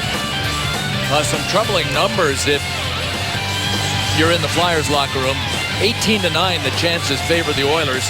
I know the Flyers have a 4-1 lead, but if you continue to give a team that is as quick and shoots the puck as well as the Oilers do, you give them that many scoring chances, you're asking for trouble. There's your scoring summary. Here, Edouard Bellemare getting his second in the NHL. Ryan Nugent-Hopkins then using his speed to get the Oilers goal before Luke Schenn registered his 100th National Hockey League point. Our GMC NHL update takes you to Boston, the Panthers, and the Bruins. And the Panthers get the first one. Jussi Jokinen getting his first goal as a Florida Panther, but the Bruins come back. Patrice Bergeron will tie this one right there. It's 1-1. As they play the third period, another low-scoring game for the Panthers. What is it? Almost all their games, the total goal count has been 4 or less. It's just they don't have much firepower, so they almost have to play that way. Yeah. And they certainly did it well against the Flyers. And they got the win. And the Bruins aren't necessarily going to bust it wide open either. Not right now. They also are dealing with some injuries. Underway here in the third. Flyers going to start this 4-game homestand with a victory, trying to get Steve Mason his first win of the year. Need a solid period here in order to get that done. There's Raffl moving it off of Voracek to the neutral zone. Back there by Klefbom, 21-year-old. Takes it back from Mark Fane and moves it ahead. Teddy Purcell will twist it in. Purcell acquired Gagne in the offseason. Gagne was then moved on to Arizona. Right, nearly turning that over at his own line. Off the glass to Braden Shen, and now Couturier. He's got Reed coming. There's the pass to him, but it eluded Matt. Reed has it now. Rolls it around down low. Keaton steps into it. Shen takes it away from him, but then Keaton got it back. And he'll move it ahead to Eberle. And he will softly play that one deep into the Philadelphia zone. Nick Schultz first to it. Try the glass the other way. Schultz tried to pinch to keep it in, but could not. And then Keaton goes back to get it. Couple Flyers coming his way. Got it ahead to Eberle across ice. Pouliot trying to get there, but it's Nick Schultz instead. Boy, has he been steady. Nick Schultz in the lineup. Coburn got hurt. It'll be tough to see if the Flyers do get back to health on the blue line. It's going to be tough to take him out of the lineup.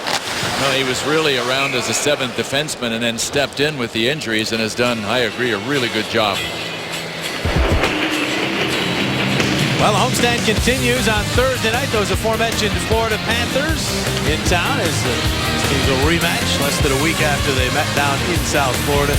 Flyers and Panthers Thursday night. Our coverage beginning with pregame live at 6:30. Then the Avalanche come to town Saturday. 5 days off before the Blue Jackets wrap up the homestand next Friday. Check that shot goes wide, comes back out to the side of the net. Hendricks is denied there by Mason. No stick for Steve Mason. Well, he's about to get one. No, Carlo Colaiacovo tried to force his on him, and Mason said, no, I'm going to go get mine. In the meantime, Umberger just sends the puck deep into the Edmonton zone so the Flyers can get everything straight back in their own zone. Wensu, forced by Colaiacovo. Cavalier trying to get the puck away from Petrie, but he could not. 26-year-old defenseman moves it ahead. Up on the right wing to Wensu. Turning with it, he's wrapped up along the wall by Umberger. The puck bounces free. Behind the net. Centering attempt by Draisaitl. It's cut off by Simmons, but this clear ends up getting past Nikitin as he tried to fire the puck and did not get his stick on it, but Draisaitl's right back in.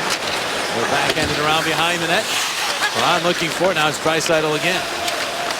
Yakupov. Hooked on by Ronaldo. That puck bouncing free, and Ronaldo jumps on it to Bellemare. Right back to Zach.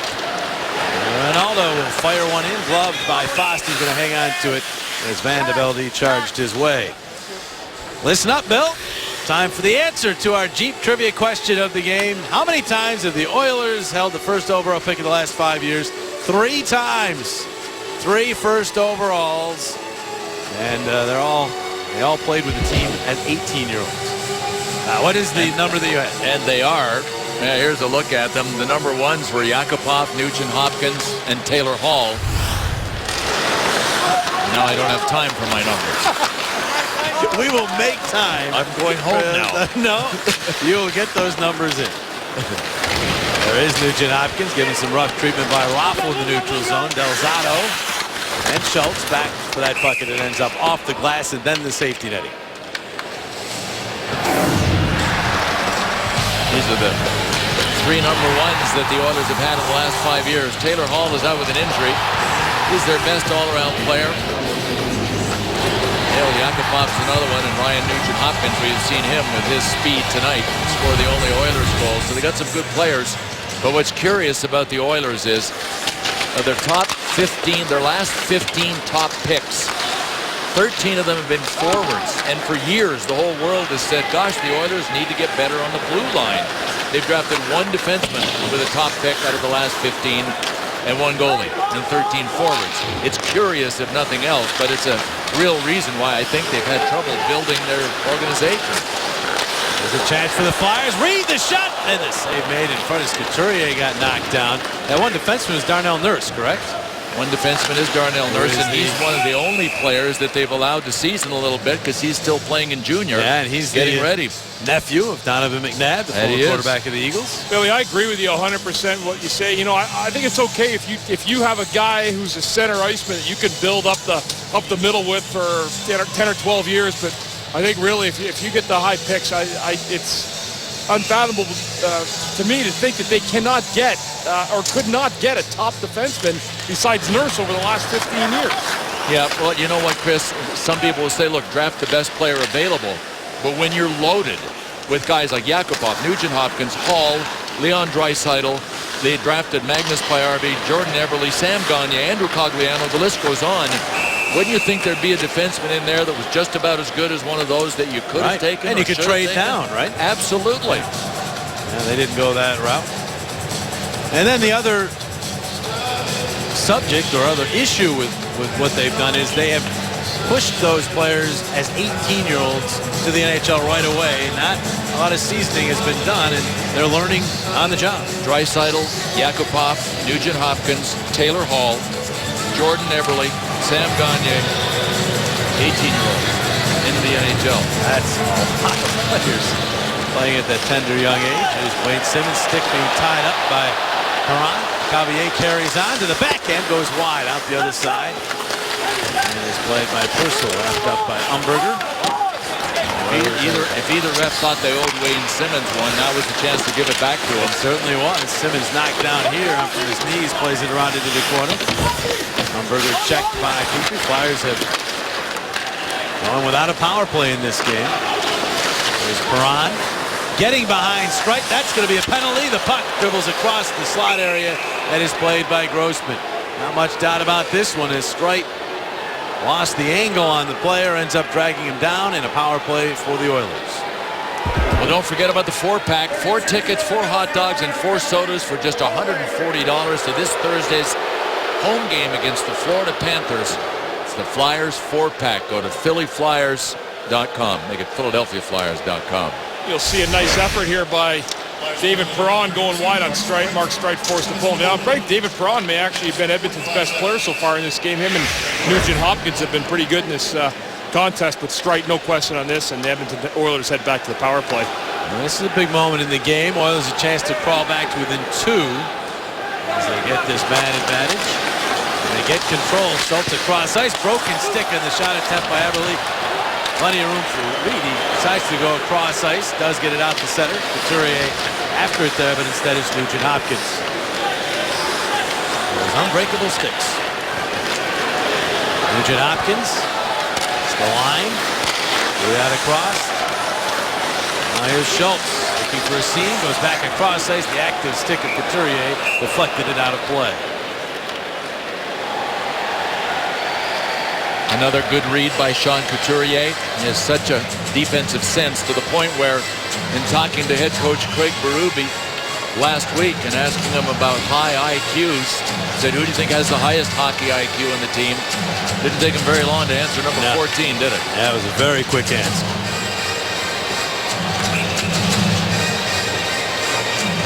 And that's saying something because you've got Jake Voracek, and we're talking on both sides of the puck. Sure. Overall hockey IQ. We've got Claude Giroux and Jake Voracek and a bunch of other guys that are pretty good players. Oilers get set up now. 1:22 on the power play. Here's Perron. Puts it off for Purcell. Out of the point, Nikitin across ice. Shot. Yakupov save. Rebound is loose. And they are unable to finish it. Perron tried to center from behind, and it was blocked. Mason has lost his stick again. As the Oilers control on the wall, but a chance to clear here. Schenn couldn't get it done. Shot! Save! Mason! Without the stick, he denies Yakupov. What a save! And the puck finally does make it to center, back in offside. Offside is the call. Steve Mason. Huge stops there to keep the Flyers up by 3. Well, if you're looking for a defining performance, at least so far in this game and so far in this season for Steve Mason, it's this one. Watch this play. Off the post, and Mason got there with the blade of his skate. I think Luke Schenn might have helped him. I thought he had. That could have been all Mason. And in this one, I don't need no stinking stick. That's Stopping a guy who could really fire the puck too, Jacopo. 45 seconds remaining in the power play. Nugent Hopkins weaving his way in around behind the net. And the puck play back up, but nobody home for the Oilers. All the way down it goes. Just a half-minute remaining on the strike minor. Justin Schultz racing to the neutral zone. Off in the left wing, Nugent Hopkins. His shot deflected and goes out of play.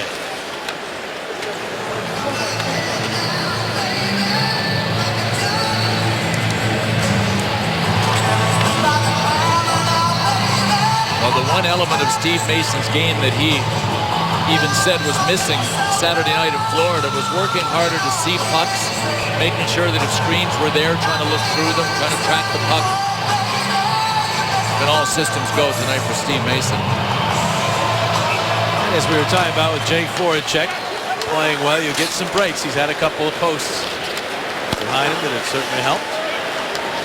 And he's only had one goal of offensive support in front of him over the last 2 games. He was shut out in the second last start in Chicago, 4-0. The Flyers were, and then lost 2-1 Saturday night. And that goal came with 7 seconds to go in the tilt. So this is party time with 4 goals in front of Steve Mason. He's enjoying this. Here's Grossman, a shot deflection, save made. Fast. At least it sounded as though Van de Velde got his stick on that. Fast able to make the save. The power play is over. We step aside. Welcome back to Philadelphia.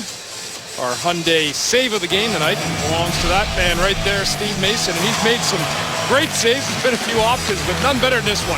Right, last power play Edmonton had, Steve Mason without the stick. He gets the glove and the pad out. I can't tell you how difficult that is. That is a tremendous save without the stick, and that is a reason why it is a Hyundai great save of the game. Keeps the Flyers up by 3, 7 minutes into this third period. Luke Schenn, that puck to Simmons. Simmons for LeCavalier. LeCavalier turning it to Umberger with a shot. Save made by Foss. Perhaps his best of the night. He's even lunging forward to deny R.J. Umberger. There's Joensuu. Philadelphia line. He'll wind it around. Gets to the corner. First is Hendricks, centered it, but nobody home for Edmonton. 3-on-2 the other way for the Flyers. Umberger, right wing feed Simmons. Simmons takes a look, winds, fires, save, Foss, rebound. And Simmons could not come up with it. It's played ahead by Marincin. Moving well. Hendricks. He shoves aside Sprite and goes and gets the puck. And he got it away from Koliakovo as well. And they get it back to Fane for a shot, blocked by Raffl. Again, that awkward shot blocking motion stance that Raffl goes into. It's effective in terms of blocking the shots, but he's in a world of hurt many times after blocking those shots. Voracek forced back. Koliakovo. Right, couldn't knock that down. Nugent Hopkins gets it back out. Across it comes Fane. Wrist shot into heavy traffic, and then the midsection of Mason, who hangs on. Fighting to see pucks, and he's done a pretty good job. Go back to a face-off. Brad Lazarowicz was one of the senior linesmen in the NHL. Watch him pick the puck up here. Before the face-off, he's getting ready. He was waiting, right, for the signal to face off. Both center sticks were in the middle of the dot. And he said, let's just get this thing going. Yeah, no boy, Brad. Wasting time there. Mason gloves that shot from the Keaton and hangs on. That was going wide. Really amazing is that both centers, and LeCavalier was in there for the Flyers, seemed to expect what was coming because the sticks were in. Right. There's Matt Reed. Nice play to Sean Couturier. Couturier, left wing feed for Braden Schenn. He's got it. Schenn centers. It's in the blue paint momentarily, but then cleared out of harm's way and out to the neutral zone. Schultz back to get it. For Delzato. Delzato, big wide feed for Reed. Reed will wind up and fire. Save. It bounces high in the air off of Braden Schenn in on Fost, and he'll scoop that up and hang on. Well, our Toyota turning point in the hockey game here tonight came at the hands of a defenseman. Always the brains of an operation. In this case here, goal scorer tonight, Luke Shen. That's What a was big that? goal at the end of the period to make it 4-1. The assist from his brother Braden. What is the Toyota turning point? Yes, Bill, I did save the brains of the operation. Yeah, it was Defenseman actually, out there. yeah, I heard that. You snuck that in there. Yeah. Brains of the operation. Always nice to see those guys get a goal, especially when they don't get a lot of them. I didn't know defensemen had their own union. Yeah, we do. Big hit by Grossman. He knocks down Yuensu. Also got Mark Streit. The puck bounces into the Philadelphia zone. Omar knocks down Hendricks. Continue to scrum along the wall. Comes free side of the net. Now it's back on the mesh. Bounces free again. And finally they decide that the puck was frozen and the whistle blows.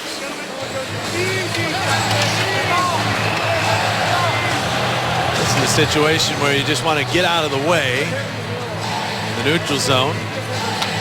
As Nick Grossman sort of set his sights on a hit.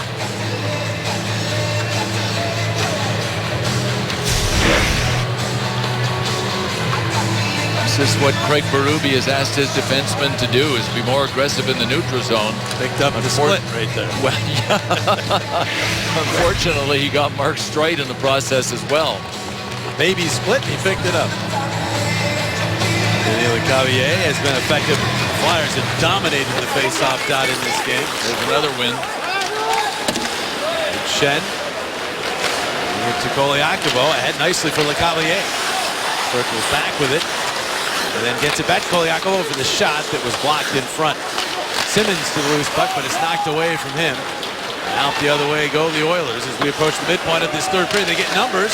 Here's a shot off the crossbar as that one by Arcobello. And for the third time in this game, iron behind Steve Mason, but the puck stays out of the net. Fine line.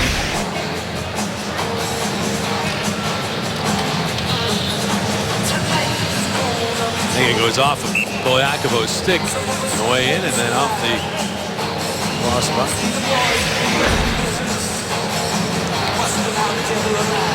Those plays are really interesting always to me because the goalie won't get credit for a save and the player won't get credit for a shot. And it came that close. Petrie a shot there. That one will count as a shot for Petrie and a save for Mason, and it was much easier play to handle for the goaltender. Oilers with 32 shots now. The Flyers came into this game third in the NHL, averaging almost 33 shots a game, and they're at 20.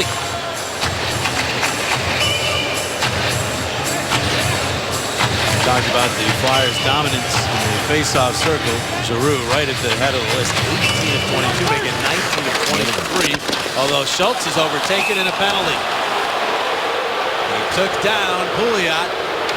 Pouliot won the race for the puck. And Nick Schultz will go to the box.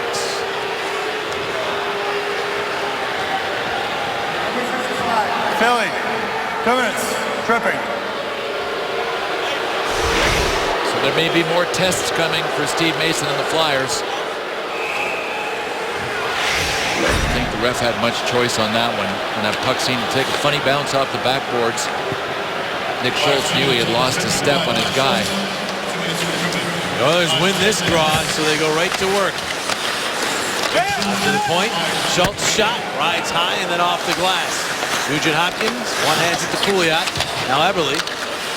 On the wall, Arcobello will throw it now low. Grossman shrugs off one man, plays the puck neatly ahead to Couturier, who did not get the puck all the way down the ice. Did get it out to center.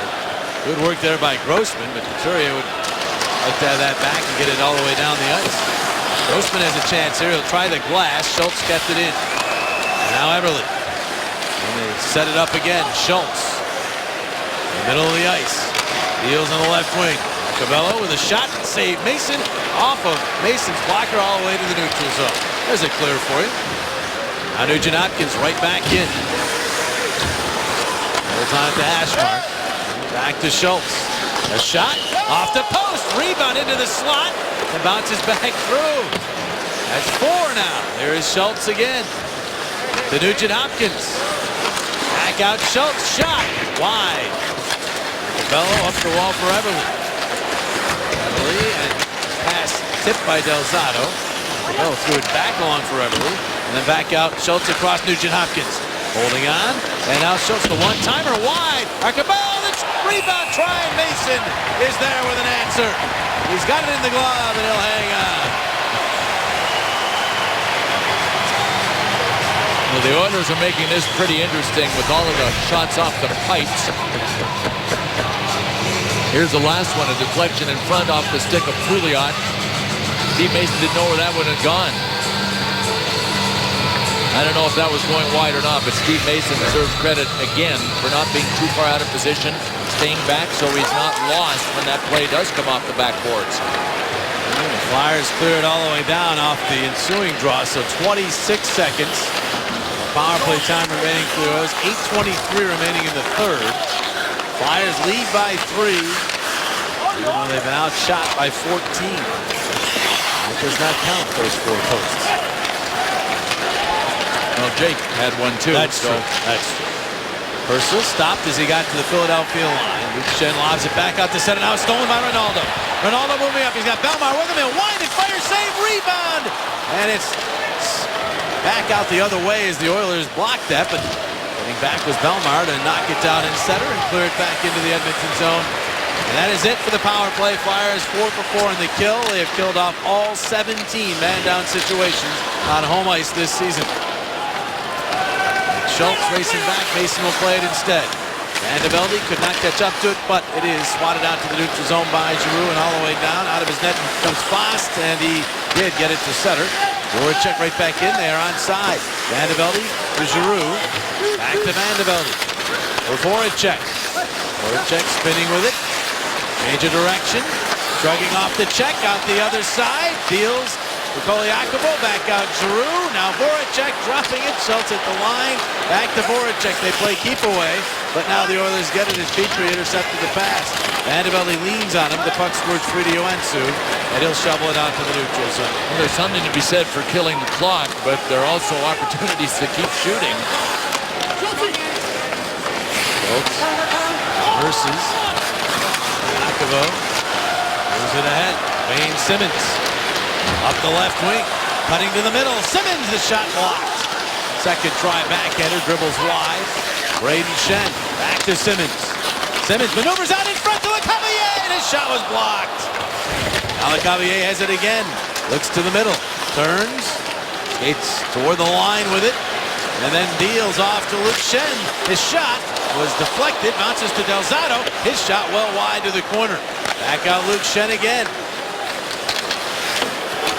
His brother in front. Tried to get that one free, but he never got there. And Nugent Hopkins now to Pouliot. He could only get it to the Philadelphia line. Schenn for Brayden. Down from behind as Simmons bounces that one in on Fast. We tick below 6 minutes remaining in the third. It's still 4-1 Philadelphia. 4-1 since the 12:01 mark of the second period. Step move centered it in front. Umberger's there. Is it calmly ahead to Reed. Digging and zagging and then punching it deep into the Edmonton zone. Umberger first to it. Umberger tried to center. Couturier was there for a stab at it, but it bounced wide. And on to Keaton and Schultz. Play catch. Pass ahead. And the pass to Purcell. Purcell they say it's onside. Pouliot backed up by Grossman. Strike, push that puck ahead to Reed. For Umberger, right back to Matt Reed. Hanging on to it, moving it along, around behind. Reed looking for Koliakovo. Koliakovo will get to Couturier. Bumped by Petrie. And the Oilers get it back. Draisaitl. He's hit as he got to center. Koliakovo will spin the puck to Schenn. And now to Reed and into the Edmonton zone. Was looked good in his debut. He can be happy with his first game in a Flyers uniform, no question. Moved the puck smartly. That one jumped over his stick, but he recovered just when the Jackson curse was about to take him down. What Jackson jinx? Oh, I'm sorry. I called it a curse. Jinx probably isn't strong enough. You're right. Here's Nugent Hopkins looking for Kuliak, but Koliakovo with another nice play. Brings that one up, and the Flyers cleared all the way down. 4:12 on the clock. A lot of whistles here of late. Big wide feed for Eberle. They'll drop it off. Another shot. Left bomb handled by Mason. No further play. We'll be back. Flyers with the lead here in the third. Coming up later on, Sportsnet Central. Let's get a preview. Danny Pomels and Ron Burke. Guys? Hey, JJ, thank you. The Eagles are dealt another season-ending injury to a starter. Our experts will be along to explain how they will overcome this latest loss. And Mark Sanchez's former teammate tells us if that quarterback can lead this Eagles team. We are throwing up on a Tuesday. It's Election Day. The Sixers cast their votes for the troops. We'll take you inside a very special practice for Brett Brown's team. All that and so much more on Sportsnet Central, brought to you by Chevrolet. For now, let's go back to Jim Jackson and Bill Clement. All right, Danny, thank you very much. There's Mark Fane. You see some damage there. Here's how it happened.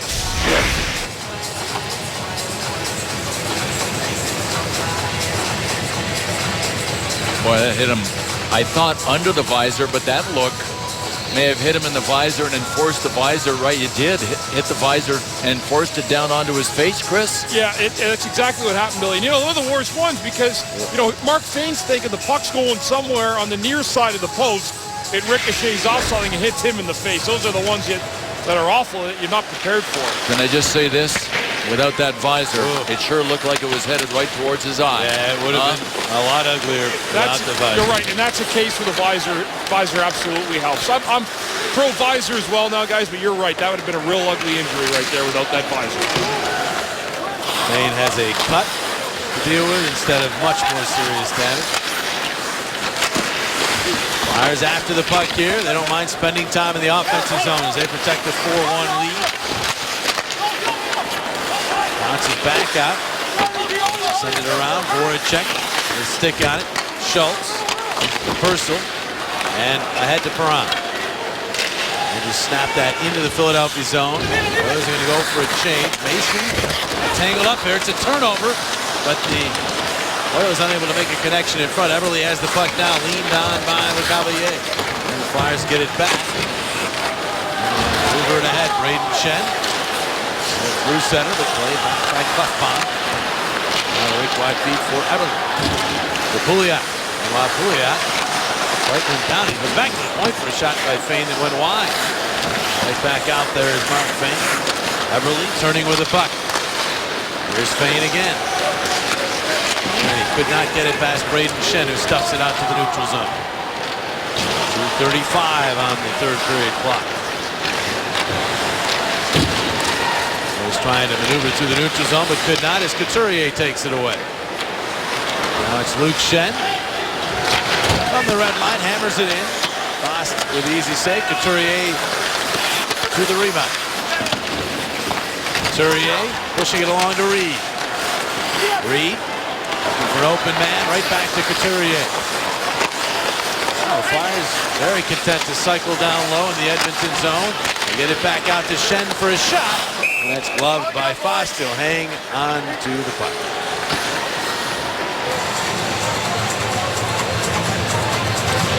Luke Shen looking to add to that goal total in his game so far. Played strong, and remember, Luke Shen playing with Carlo Koliakovo is a brand new pairing.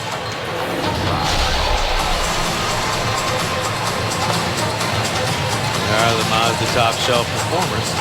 Voracek dominated the early portion of this game with his 2 goals. Omar his second. Mason has been very good. Foss not as busy. Yakupov 6 shots on goal, none of which have gotten past Mason. There's Luke Shen. Koliakovo, a little wrister. Goes off the stick to the corner. Ronaldo backhands, goes to the side of the net. Now the Oilers just moving it right in front, stumbling and falling was Boyd Gordon. Luke Shen able to gather at the red line. Koliakovo in a tough position, and now it's Joensuu with the puck. Shot, save, Mason, rebound. Bounces right back toward Joensuu, but he could not handle it, and the Flyers clear. Minute 22 seconds remaining. Schultz. And across the Philadelphia line, shot blocked by Luke Shen. Good game for Luke Shen. Here is Schultz. The Guardiuensu. And escape the checking of LeCavalier. And Keaton for Perron.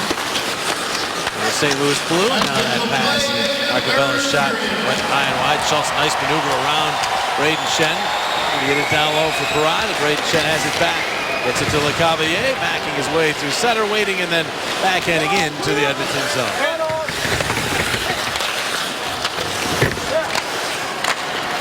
So the final 40 seconds of this one. Purcell charging to the neutral zone. Deals to Perron. Perron, a shot, takes off, finds glass. All the way back out. Klefbom trying to keep it in, does. And the net Perron, he was checked. And it is Braden Shen moving it ahead. Couturier right at the line. Back to Del Zotto. The Flyers beginning this homestand with a victorious effort. Wound up getting outshot in this game, but they were opportunistic. And they get the job done. They clear it all the way down here. They wave off the icing. The crowd that remains here letting their appreciation be shown as Steve Mason makes 35 saves and at long last has his first victory of the 2014-2015 season. 4-1 your final. Flyers over the Oilers. Full marks for Steve Mason and for the D-men in front of him, including Luke Shen, who provided some offense. Jake Voracek was all the offense the Flyers needed in this one, as it turned out. So the Flyers back in the winning track. 5-2 in the year. Back with more in just a moment.